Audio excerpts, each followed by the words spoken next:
Hello and welcome to Learning Music with Pat. Now, last segment we talked about timing and how you read it and how you subdivide notes. So I'm going to be going into that again and continuing with that today, and probably will cover most of it today. And then if I get a chance to, I'm going to write up some simple songs. I've already done that. And to show you the timing of it and how you count them in your head as you're playing them. But first of all, let me continue with the timing, because I think this is critical. If you can't time notes correctly and you have trouble with it, you're not going to be in sync with anyone else that's playing, because you have to be together. And if you're going to be together, you've got to be counting notes the same way. Now, the conductor will show you what the tempo is. He'll be beating, if you're playing in a group, like 1, 2, 3, 4, or 1, 2, 3, or whatever.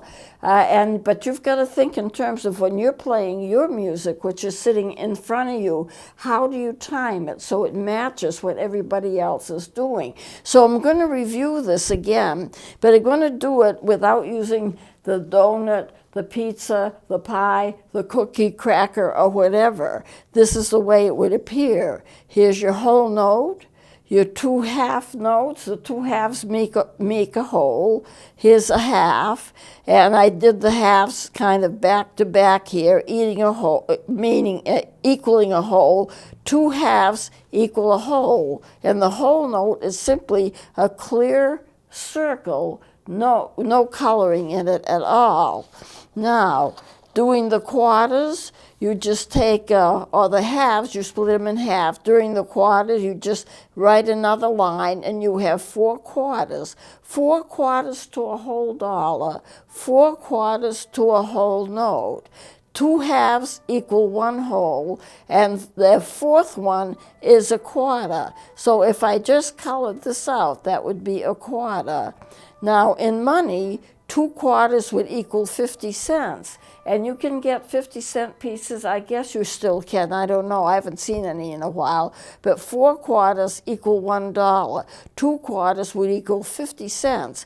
2 50-cent pieces would equal the dollar.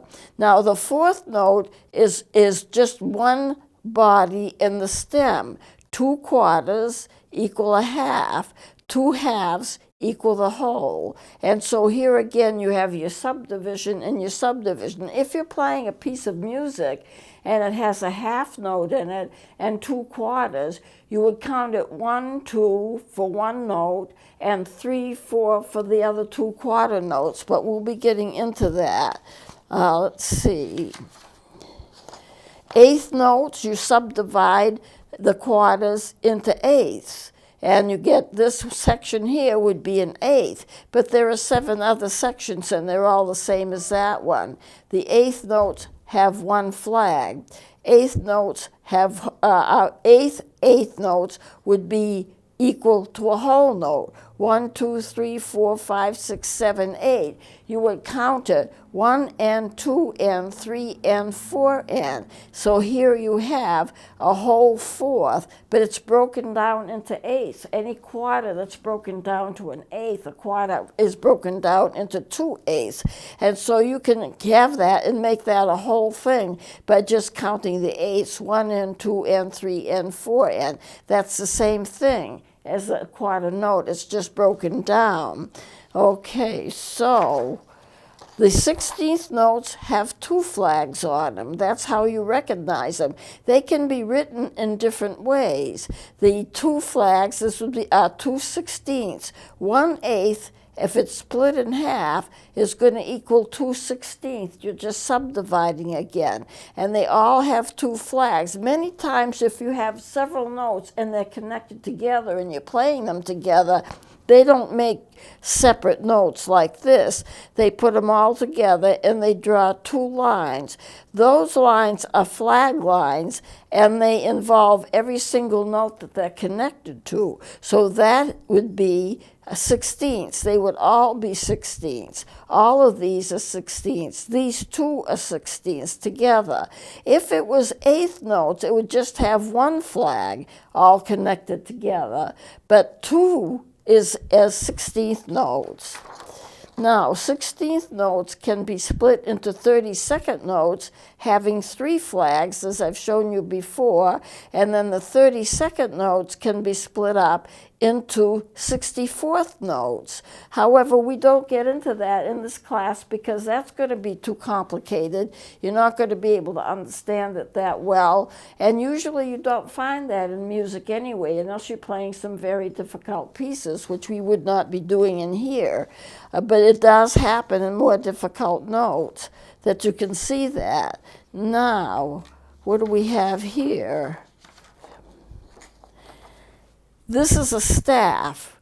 The staff is 5 lines, 1, 2, 3, 4, 5. You can count it the other way, 1, 2, 3, 4, 5. And these lines here are called bar lines. And this space between the lines is called a measure.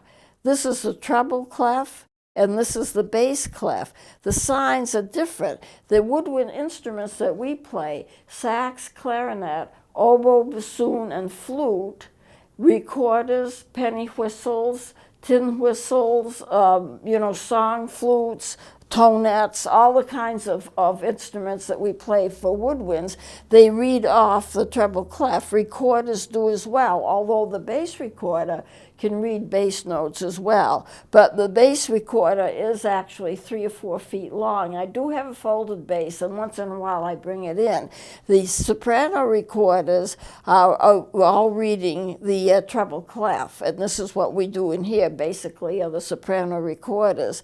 So this is a measure, this would be a measure, and this would be a measure, and this would be the staff, and this is the bass clef insignia. It looks like that crook in there with 2 dots beside it, and this is the treble clef, which is what we usually play off from. Most of the woodwind instruments play off the treble clef, and there's a difference, in the way the music is read.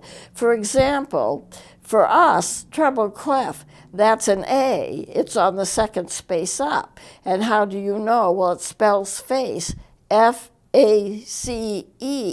But all in the bass clef, that would be a C. There's a difference, a 2-step difference between the way that the bass clef reads it and the treble clef reads it. Now, that doesn't have to be important to you if you're playing a single instrument, such as a saxophone or a flute. But if you're playing a piano, you've got bass clef on one hand, you've got treble clef on the other hand, and you have to read both of the way that it reads, because it does read a little differently. Not a whole lot differently, but some differently, and you have to take that into account if you're playing an instrument in which you're using both the left and the right hands. Okay, whole note, 2 halves. Split this halves, you get 2 quarters. Split this half, you get 2 quarters. You get 4 quarters in that. The eighths are single. I'm glad I put this in. 1 line. If I put them in the other direction so the line was on top and the stems were on top, that would be okay too. And I did it over here. Here's an 8th note and an 8th note. Instead of putting separate of flags on them, I just connected them with a line. That makes them still 8th notes because they have that single line between them. Or I could keep it single like this, or I could write, and I did in this case, I put the stems down and I drew a line here. They're still 8th notes. As long as there's 1 line connecting them all, they're 8th notes. If there are 2 lines connecting them, then you're going to have 16th notes. That's the difference. You split an eighth will become 2 16ths. So this would become 2 16ths if I split it. This would become 2 16ths. This would become 2 16ths. This would become 2 16ths. So you would have a whole bunch of 16th notes. The 16th notes are faster notes, and they're a little more complicated to play, and they have 2 lines on them. But they're not that hard to read when you get used to it. They just really aren't. Let me take this and go a couple of pages. And I've got it again. I'm reinforcing it Sometimes in teaching you have to reinforce what you're teaching, and then it helps people to catch on to it. So it's not that I'm just repeating it because I have nothing else to do. I want you to be able to get this. The whole note, the only note in a measure, usually, I can think of exceptions, but we're not dealing with exceptions. It's round and it's clear. It does not have a stem, and it does not have a flag, and it's worth what the time signature is. So if the time signature is 4/4, then it's going to be worth 4 beats. If the time signature is 3/4, then it's going to be worth 3 beats. If the time signature is 2/4, it's only going to be worth 2 beats. That you just have to understand that. And then the half notes, you split that in half, you have the half notes, usually 2 in a whole note. That splits in half, you get 2 half notes. It has a clear body, it has a stem, it does not have a flag. Now, and you can write them in either direction. Generally speaking, if you're looking at some music, if a stem is down to the left, it's usually for a bass or a deeper tone. If it's up, it's more soprano and alto. This is more tenor and bass, if you were to write it that way. And I'll show you later on some music in which I can show that to you so it'll become more clear. Here are the quarter notes. You split 2 halves and you split a half note, you get 2 quarters. Split this half note, you get 2 quarters. The stem is up here, that would be a soprano part. The stem is down. It doesn't make any difference. It's partly dependent upon where on the staff a note comes. If the note comes higher, like on the 4th line or something, you're likely to drop that stem down. It's easier to read. If it's a lower note, you put the stem up. It's easier to read. So it's not always a part issue. It happens to be where you put it. So this is just going to reinforce that a little bit for you, I hope. Now, the 16ths. 16ths with the 2 stems. Here's a 16th.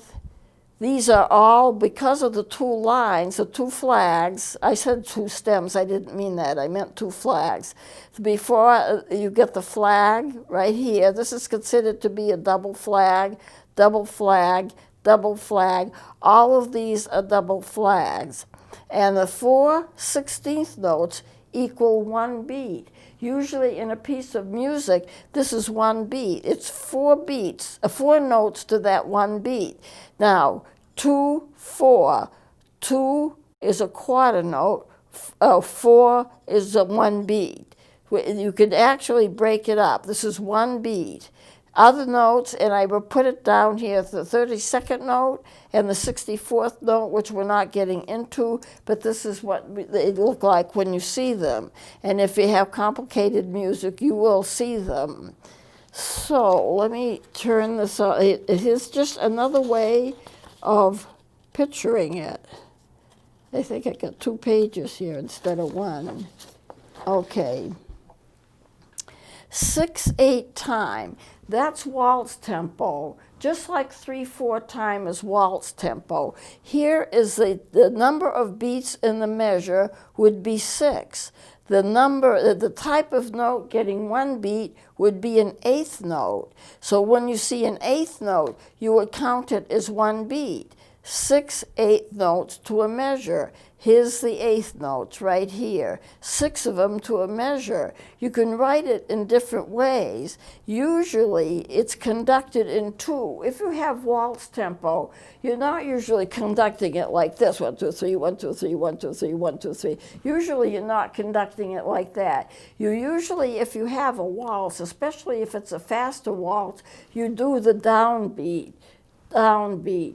1 2 3 1 2 3 1 2 3 1 2 3 1 2 3. This is the pattern to conduct a waltz like this. But if it's going to be a fast waltz, no one's going to be doing this. It's just going to look really ridiculous and it's hard to follow. So what they do is they take the downbeat of a waltz and they hit the downbeat, and that's it. 1 2 3 1 2 3 1 2 3 1 2 3. So whole note, 2 halves. 2 halves split into 4 quarters. 1 quarter fits 2 or splits into 2 eighths. An eighth note can split into 2 16th notes. And that's how you get your timing. It's almost a case of subdivision and fractions. You don't always count it like that, but this is something that you can do. Now, here's another way of showing it. Your whole note, your 2 half notes, this splits into 2 half notes. This splits into 2 quarters. This splits into 2 quarters. This quarter note splits into 2 eighths, 2 eighths, 2 eighths, 2 eighths. And then an eighth note can split into 2 16ths for each one. Eighth note and the 2 16ths, eighth notes and the 2 16ths, all the way across the board. Quarter, whole, half, quarter, eighth, and 16th. That's as complicated as we're going to get in terms of the music that we learn in a class like this. But you can play an awful lot of music with that kind of time signature. You just have to be aware of how you're going to count it. And the way that I'm going to be showing you little songs that I've made up. How do you count them in your head? And most of them are going to either be 3/4 or they're going to be 4/4, because this is what a lot of music is written in 3/4 and 4/4 time.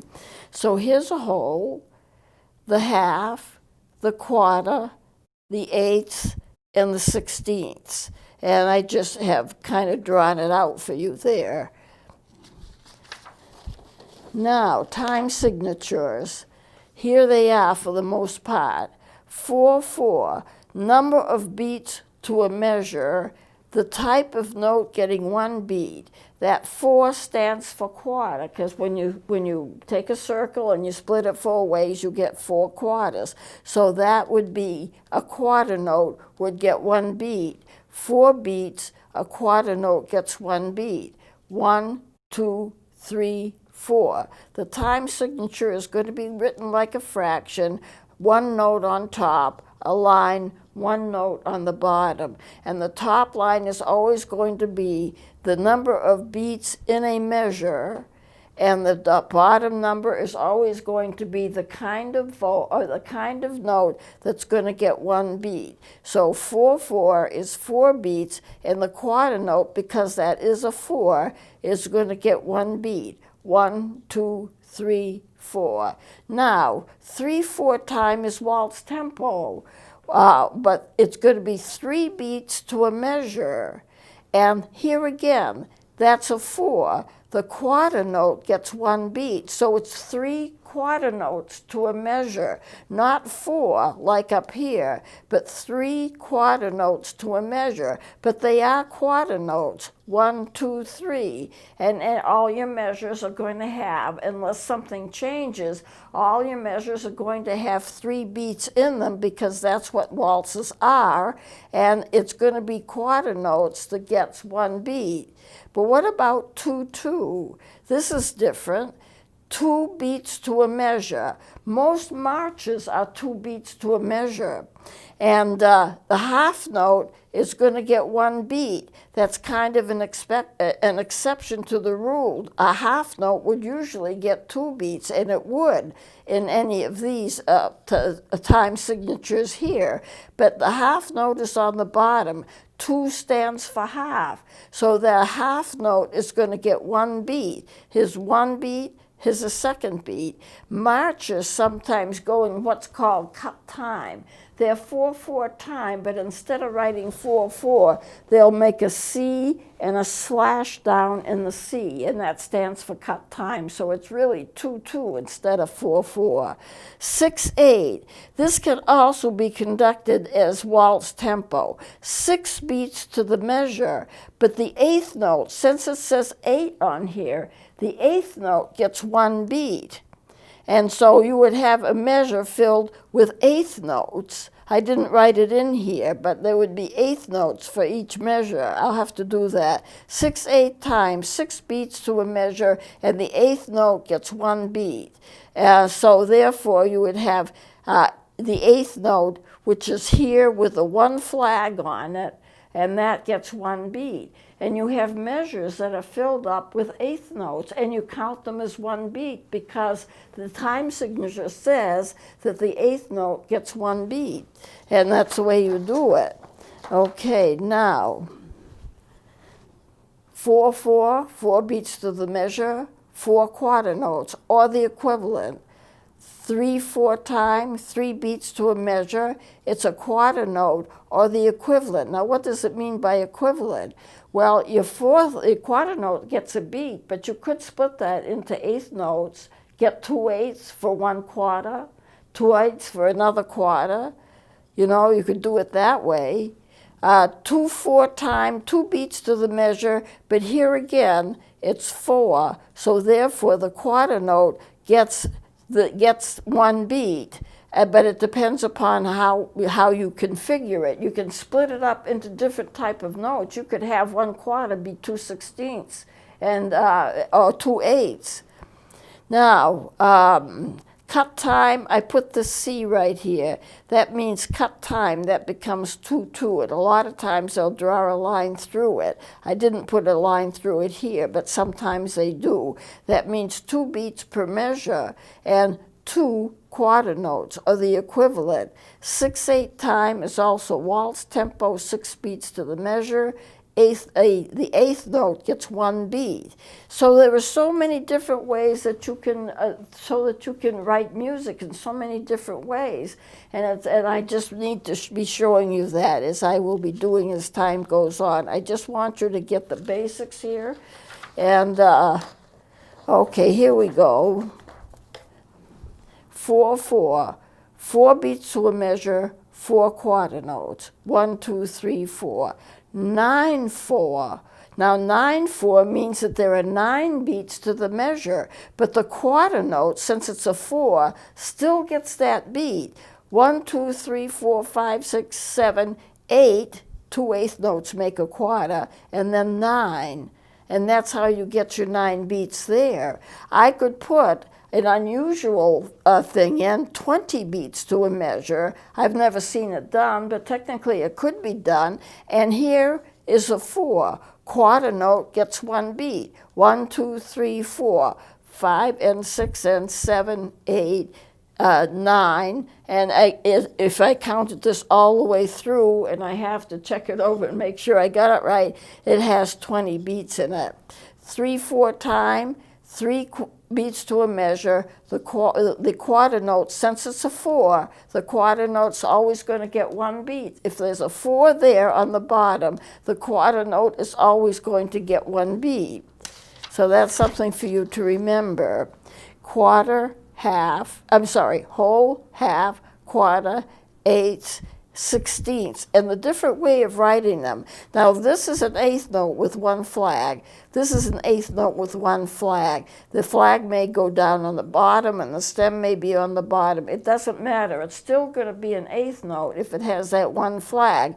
Or if you have several eighth notes that you want to tie together, you don't want to put a flag on each one. It's too messy. It takes up too much space. Just draw a line and connect them all together. Those are all eighth notes. This has 1 line, so that stands for 1 flag for each one of them because they're all interconnected. Those are eighth notes. The same thing with the 16th. The 16th notes have 4 to a beat, but they have 2 flags. There's 2 flags here. There's 2 flags here, but you have 2 lines. This stands for a double flag, 2 lines for all of them.